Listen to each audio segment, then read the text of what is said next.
initial thought is, this is what you're going for. When it comes to the garment, there is nothing to be picky about.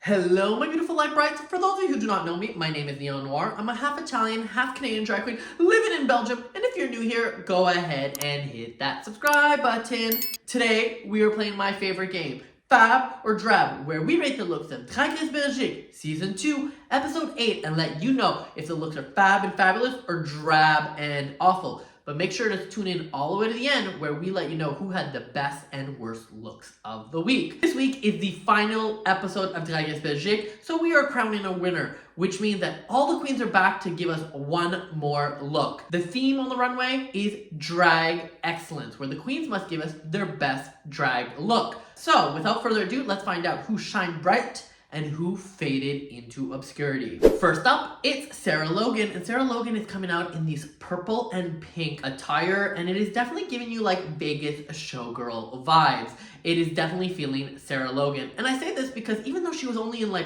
1 or 2 episodes, we already know her drag style. She was very clear straight from the bat to tell us that she is like that Vegas girl and that is the aesthetic she likes. And I say that this is commendable because branding, mama, branding. I go the whole season sometimes being like, what is this queen about? Who is she? And the fact that I know this with Sarah Logan from like 1 episode, and then she comes back to this and tells you, you know what? I am going to show you what you guys missed. I am going to give you the whole package. And she is definitely playing into it. She's got all this feather, and as she walks up, she shows the big feather piece. She is definitely giving you the full Sarah Logan and Vegas vibes.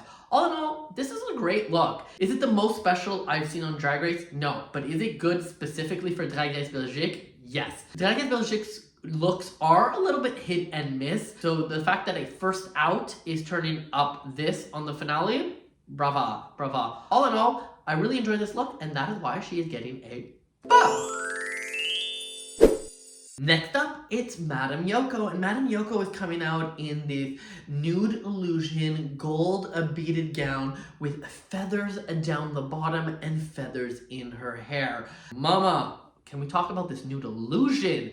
You know, sometimes people do nude illusions and they don't really work out because you're like, where's the illusion? But this one works to a T. It matches her skin tone so perfectly. This gold chains on top of it is like very sexual and sensual. Honestly, the chains are doing so much that it could have been this like short little dress and giving you a different moment. But what I do like is that she said, you know what? I'm doing grand finale. I am gonna give you a long dress. And that long dress she did, because not only that, she's paired it with all of these feathers at the bottom that definitely give you that additional texture to contrast against the metals. Just so that the feathers don't feel completely random, she's also got feathers in her hair and headpiece to really connect the whole look together. This is definitely a look that's been thought through, definitely put together, and definitely the best Madame Yoko has looked. All in all, it is definitely gonna be a FAB.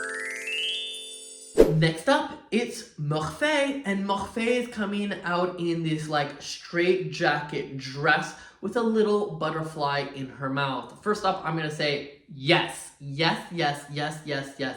Morphe has always had some of the most conceptual, interesting ideas, but I always found that she was never really able to pull them off. So when she comes out in this like straight jacket look as like best drag, I'm like, work, mama, work. But as she gets to the end of the runway, she rips off her straight jacket to come into like this big pink weird thing, which to be honest, I have no idea what it's supposed to be, but it looks so well made. On top of it, Faye always talks about being a metamorphosis, hence the butterfly in her mouth. So this ripping off of the straight jacket feels like she's ripping off a shell, she's ripping off shackles, and she's coming out her new self. So I got the symbolism in it, and I was like really vibing for it. The only negative I have with this look is actually her hands. She's got no nails, nail polish, or gloves on, so it definitely feels a little bit unfinished, and it's such a shame because everything else looks so well put together.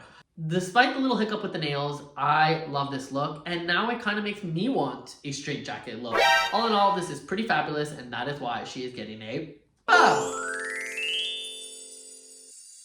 up, it's Star, and Star is coming out in this green iridescent dress with green feathers all over it. As she walks down the runway, she lifts up her back piece to reveal that she is the peacock. Now, I have had issues with Star's runways all season long. I feel like she was never really hitting the full potential that I'm pretty sure she can do. So I was always a little bit struggling. But this time you can see she really went for it. She added the feathers in, she added the iridescent, she added the back piece, she added all of these things that really made it her. But is it the most elevated I've seen? No. But it is elevated for Star. I always find that with Star, we always struggle in the taste level. She definitely has a lot of those old school vibes into her, and that's the kind of drag she likes, which I kind of love. We kind of need those old school drags, but then I wish she would just lean into that a little bit more and make it part of her personality. And in this case, she does. You know what I mean? Overall, is it the best look? No. But is it gonna get a FAB? Yeah, I'm gonna give her a soft FAB.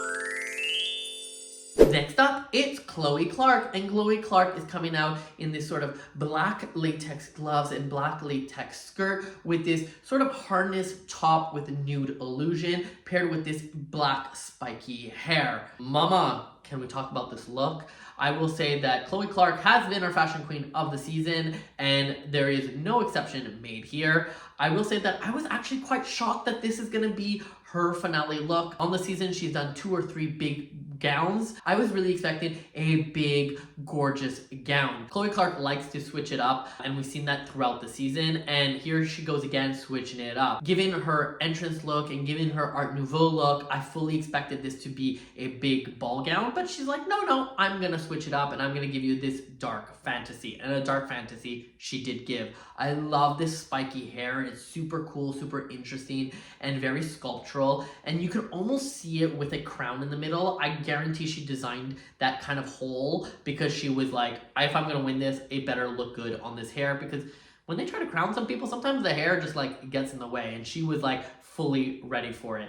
On top of it, this nude illusion that is on her breast is so good. It matches so well to her skin tone and definitely looks elegant. You can also see that she was ready for the finale because she's wearing like this jumpsuit underneath, and I guarantee that skirt is a tearaway. She was like, I'm ready to lip sync for the crown. Unfortunately, she didn't get to the crown, but it is overall a beautiful look. And that is why for Miss Chloe Clark, it is gonna be a FAB.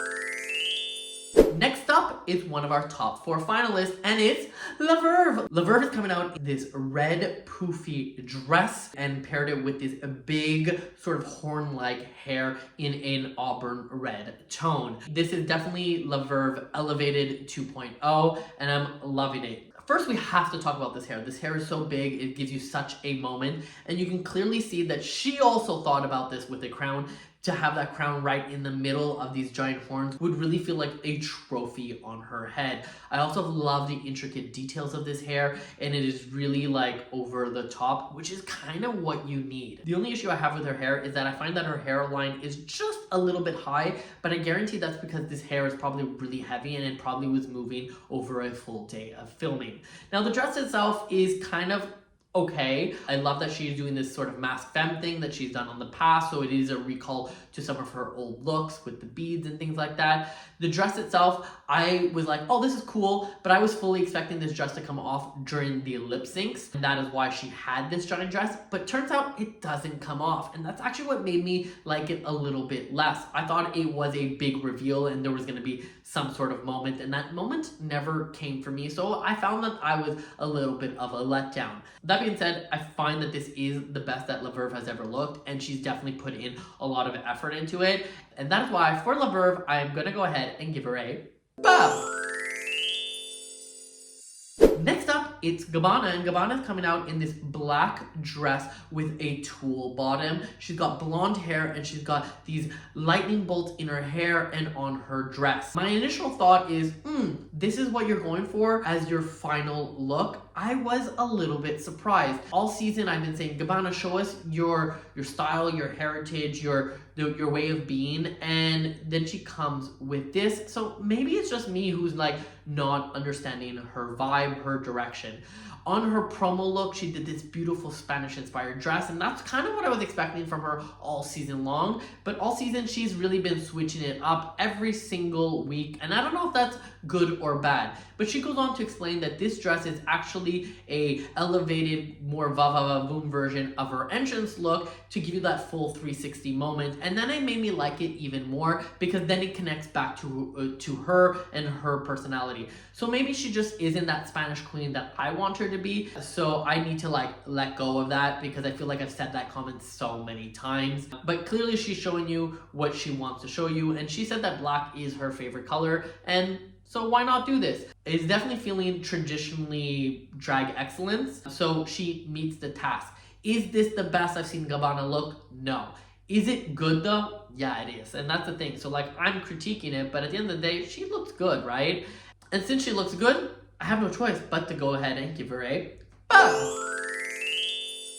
Next up, it's Lulu Velvet. And Lulu Velvet is coming out in this black and white look. She's got this whole dress that's made of like knitted material, and it's got like black pieces, white pieces, and these like sort of textured pieces on it. She's paired it with this black and white hair, and it's definitely giving me like Cruella de Vil meets like 1920s, but still keeping it like burlesque. You know what I mean? Well, maybe you don't, but that's what goes through my head. I love this look. I find that this is also the best looked all season, and this is actually what I've been like waiting for and expecting, because every week she's like inching closer and closer and closer, and at the end she comes out and she really knocks it out of the park. I love, love, love this dress. It feels sexy, it feels modern, but it's got that little traditional twist in there, especially with the different materials, and it definitely makes her look expensive. Honestly, it makes her look great. The only thing that really bothers me is as she walks, you can clearly see that it falls down and you can see her nipples.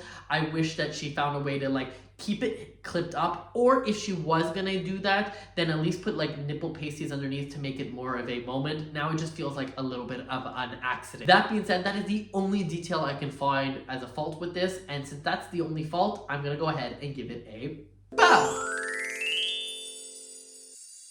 And last but not least, we have Alvida. Alvida is coming out in this sort of red chaps bodysuit piece with this red jacket, this red corset, this red hood that she pulls off, this red mask, and these red feathers. She is milking every moment as she walks down the runway in slow motion. On top of it, all of the dress has got all of these rhinestones and details on it, and she is looking spectacular. She said, you know what, I'm gonna give you a moment on the runway.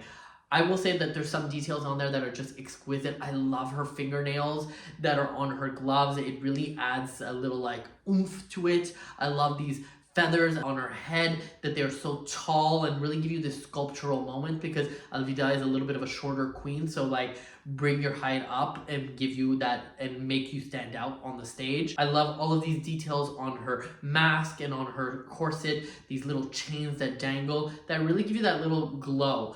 Now Alvida says that red is her color, that's why she is ending with red, and I'm like, girl, you haven't shown red all season. Why are you telling me now that red is your color? I did not understand that red was her color. I don't really care, but that is just me being like super picky. When it comes to the garment, there is nothing to be picky about because she thought of every detail. And as she thought of every detail, I don't really have a very negative critique to say except for Bob.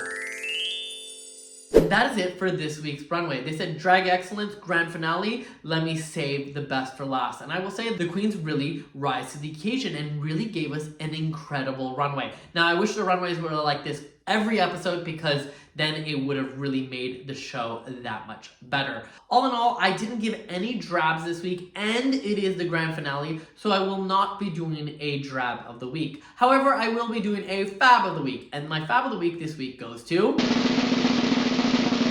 Lulu Velvet. I was having trouble deciding who was going to get my fab of the week, but I decided to go with Lulu Velvet because this garment gave me everything. It was both modern and new with its textures, but yet old school in its vibe and era. It felt fresh in the way she did it, yet it referenced the past. All in all, it gave me a little bit of everything, and I really enjoyed it as a full piece, and that is why she got my fab of the week. Y'all, that is it for this series. Drag Race Belgique is over. I want to say a big congratulations to Alvida. She was one of my favorites early on and ended up being one of my favorites at the end. Hopefully one day I'll get to work with her or meet her or do something. On that note, I'd like to hear your thoughts. What did you think of this season? Go ahead and leave a comment down below. Tell me what were your favorite moments, what you did like, what you didn't like. Do you want there to be a season 3? I'm in the comments, I'm reading them, and I'm going to reply to all of them, or at least most of them. And while you're down there, go ahead and hit that like and subscribe button if you haven't already. Once again, my name is Neon Noire, at Miss Neon Noire on all social channels, and I'll see you in one of my other videos and other Drag Race franchises. So for now, all I'm going to say is